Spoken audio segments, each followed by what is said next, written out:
All right, for this video, we're going to explain the coordinate systems descriptive geometry worksheet that you're going to work on today.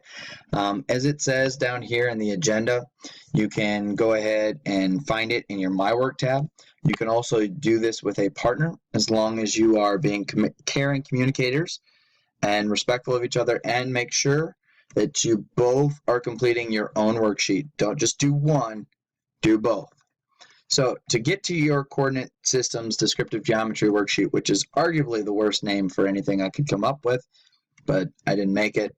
So you're going to find it in your My Work tab. So I'm actually going to go ahead and go to J's. If we go to My Work, you'll find it right over here, coordinate systems descriptive geometry. Now for this one, you don't actually have to open it in Word.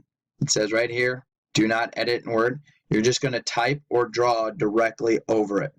So if you're walking through and we scroll down here, you're going to see a lot of different directions, and literally all you have to do is go straight down 1, 2, 3, 4, 5, 6, 7 and make sure you're doing these particular things.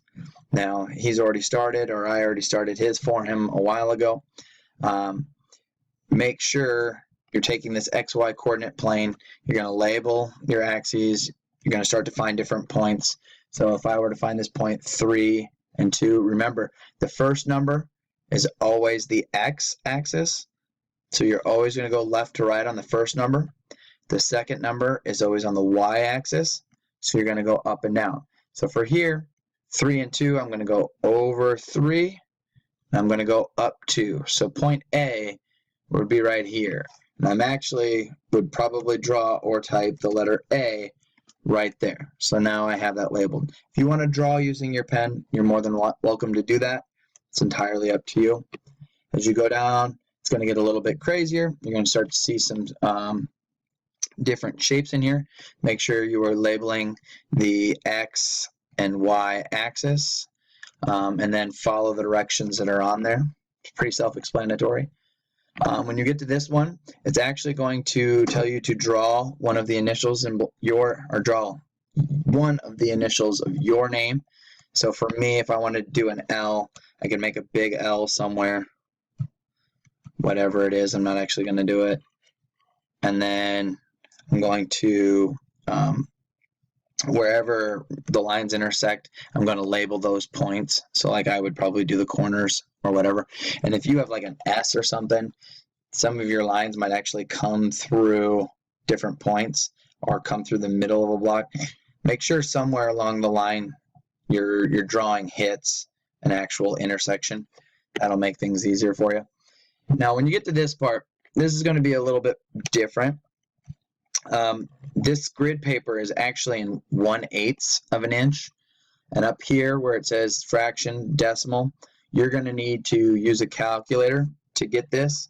So your computer obviously has one. You can just come here, type in calculator, pull that bad boy up, and then to find out what your decimal equivalents are, it's just like it shows, 1 divided by 8, 1 divided by 4, 3 divided by 8.